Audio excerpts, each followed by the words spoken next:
राहुल गांधी ने आज से कई महीनों पहले एक नारा दिया था और उस नारे से प्रधानमंत्री नरेंद्र मोदी हिल गए थे। सूट बूट की सरकार। और आज लोकसभा में अपने भाषण में राहुल गांधी ने एक और नारा दिया है मोदी सरकार को, और वो नारा है हम दो हमारे दो की सरकार। अब हम दो हमारे दो कौन है, ये राहुल गांधी ने नहीं बताया, मगर हमारे दो कौन है ये किसी और ने नहीं बल्कि संसदीय मंत्री प्रहलाद जोशी ने ही सबको बता दिया कि दरअसल ये अडानी अंबानी का जिक्र कर रहे हैं। जी हां, इसे कहते हैं सेल्फ गोल करना। राहुल गांधी ने अपने भाषण में क्या कहा मैं आपको आगे बताऊंगा, मगर मैं सबसे पहले आपको वो नजारा दिखाना चाहता हूं जो बहुत ही शर्मनाक नजारा है। इससे पता चलता है कि सत्ताधारी भारतीय जनता पार्टी के मन में हमारे किसानों के लिए क्या भावनाएं हैं। राहुल गांधी ने जो किया वो राजनीतिक स्टंट हो सकता है, मगर उन्होंने ये कहा कि आइए 2 मिनट का मौन करते हैं हम किसानों के लिए। पूरा विपक्ष खड़ा हो गया, किसी ने शोर नहीं किया, मगर आप देखिएगा दोस्तों इस वीडियो के इस हिस्से में किस तरह से भारतीय जनता पार्टी के जो सांसद हैं वो शेम शेम यानी शर्म शर्म के नारे लगा रहे थे। देखिए ये निहायत ही शर्मनाक मंजर। जो 200 किसान शहीद हुए उनको इन लोगों ने श्रद्धांजलि नहीं दी। मैं सब सांसदों से कहना चाहता हूं, मैं अपने भाषण के बाद 2 मिनट शहीदों के लिए मौन रहूंगा। आप मेरे साथ खड़े हो जाइए। धन्यवाद।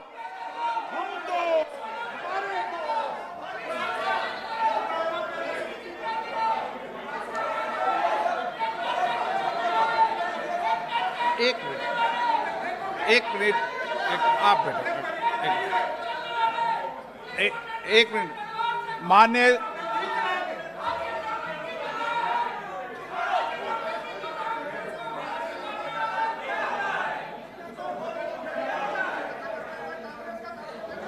देखिए, पहले आप किसानों से आंदोलनजीवी जैसे शब्द जोड़िए, फिर उनसे आप परजीवी यानी पैरासाइट जैसे शब्द जोड़िए, मगर आज ये जो नजारा दिखा राहुल गांधी की स्पीच से इस कदर बौखलाकर, वो अपने आप में बहुत ही शर्मनाक है दोस्तों। और मैं बात कर रहा हूं वो नारा दोस्तों जिसकी गूंज मुझे लग रहा है भारत में हर शहर में होने वाली है, और जहां जहां मोदी सरकार की आलोचना की जाएगी इसी नारे के जरिए की जाएगी। पहले सूट बूट की सरकार का नारा दिया, और अब हम दो हमारे दो का जो नारा है। राहुल गांधी ने मुद्दा कैसे उठाया आप खुद देखिए। हम दो और हमारे दो, जैसे उस टाइम नाम सब जानते हैं, नाम सब जानते हैं। आप बोलो। आप डिस्टर्बेंस मत हम करिए। दो हमारे दो, ये किसकी सरकार है? हम दो हमारे दो की। माननीय और जैसे कि मैंने बताया कि सेल्फ गोल किसी और ने नहीं बल्कि सरकार के एक मंत्री प्रहलाद जोशी ने कर दिया कि ये अंबानी अडानी का नाम ले रहे हैं।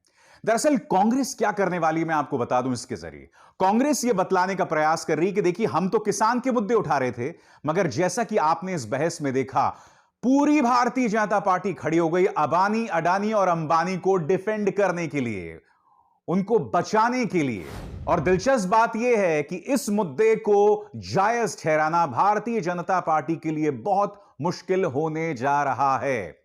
राहुल गांधी यहां नहीं रुके। राहुल गांधी लगातार जो है हमला बोल रहे थे सरकार पर, और उन्होंने यह भी बताया कि दरअसल इस 3 कानून के जरिए प्रधानमंत्री नरेंद्र मोदी की सरकार ने किसानों पर, आम इंसान पर क्या बरपा दिया है। उनका यह बयान सुने दोस्तों। प्रधानमंत्री कहते हैं बजट पर ही कि अपनी मैंने बात करते हैं। ऑप्शन दिया है। हाँ, आपने ऑप्शन दिया है। 3 ऑप्शन दिए हैं। पहला ऑप्शन भूख, दूसरा ऑप्शन बेरोजगारी, तीसरा ऑप्शन आत्महत्या। ये 3 ऑप्शन आपने दिए हैं। दोस्तों हुआ क्या है मैं आपको बताता हूं। प्रधानमंत्री नरेंद्र मोदी ने आंदोलनजीवी का जिक्र किया। मैंने अपने पहले एक शो में आपको बता दिया था कि देखिए जब बीजेपी आंदोलनजीवी कहती है तो वो खुद भूल जाती है कि जब वो विपक्ष में थी तो उसने भी आंदोलन का सहारा लिया था। उसने अन्ना आंदोलन का सहारा लिया था।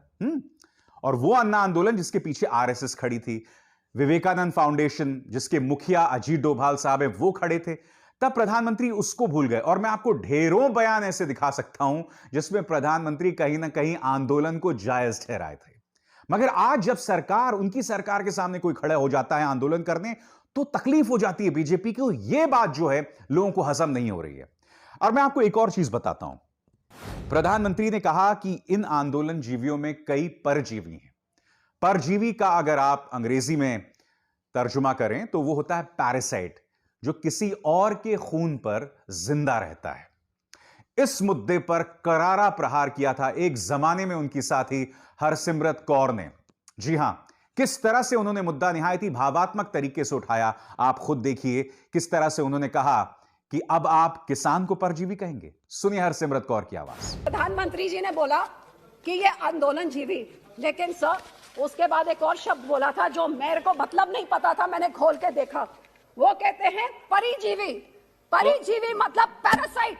किसको पैरासाइट बोल रहे हैं? उस अंधाता को पैरासाइट बोल रहे हैं आप, जो अन्न पैदा करके पेट भरता है? या लीडरों को बोल रहे हैं? क्या चौधरी टकैत को पैरासाइट बोल रहे हो, जिसको हमारे गुरुओं ने धन्यवाद जी।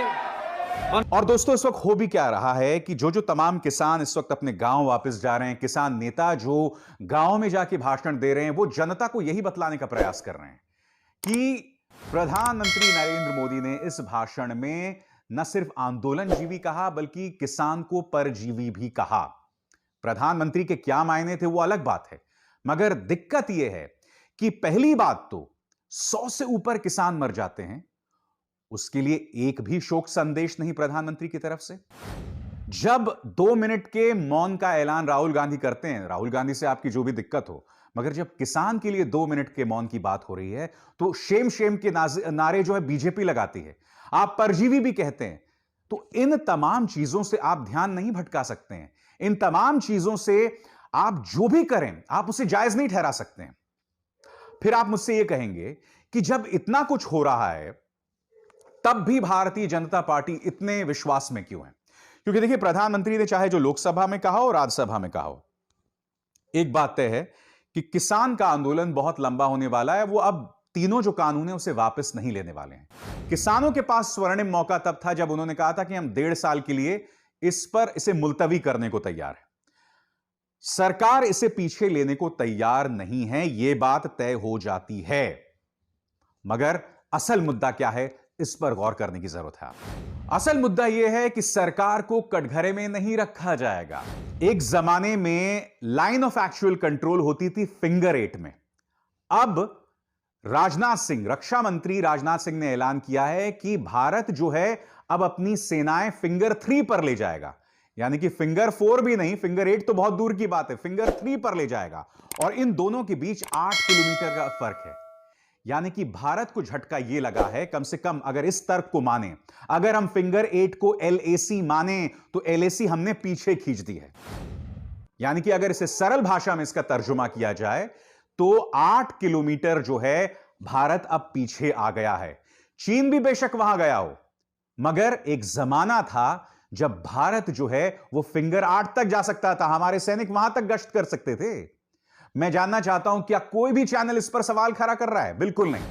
आपके स्क्रीन पर यह है जी न्यूज और यह आज तक, दोनों इसे मोदी सरकार की उपलब्धि बता रहे हैं।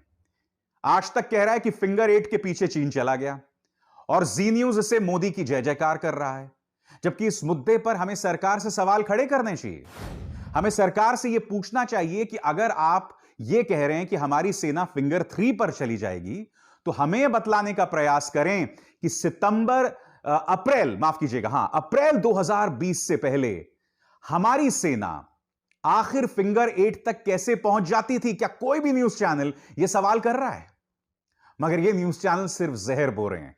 एक मिसाल मैं आपको दिखाता हूं, यह है CNN न्यूज 18। यहां देखिए, खुलेआम आप देख सकते हैं राम और रहीम का यहां पर झगड़ा पैदा किया जा रहा है। और यह CNN न्यूज 18 जो है वो अंबानी का तो न्यूज चैनल है, वो एक अलग मुद्दा है। मुद्दा यह है कि इसके साथ CNN ब्रांड जुड़ा हुआ है। आज अगर मेरी आवाज अमेरिका तक जाती है, या आप लोगों में से जो लोग अमेरिका में बसे हुए हैं, मैं आपके सामने मुद्दा रखना चाहता हूं कि क्या यह आवाज CNN तक पहुंचाई जाएगी कि आपके ब्रांड से जुड़ा जो यह संस्था है CNN न्यूज 18, वो खुलेआम बगैर किसी प्रोवोकेशन के राम रहीम का जो है डिबेट कर रहा है। हमारे समाज वैसे ही दो फाड़ है, वैसे इतनी तनाव है, फिर भी ये लोग खुलेआम इस तरह की अराजकता, इस तरह का तनाव जो है समाज में पैदा करने का प्रयास कर रहे हैं, कथित तौर पर पैदा करने का प्रयास कर रहे हैं। इस पर हमें गौर करना पड़ेगा। और देखिए, जब तक ऐसी मीडिया रहेगी, सरकार को कटघरे में नहीं खड़ा किया जाएगा, चाहे किसान को लेकर कानून हो, चाहे चीन हो। हकीकत दोस्तों यही है।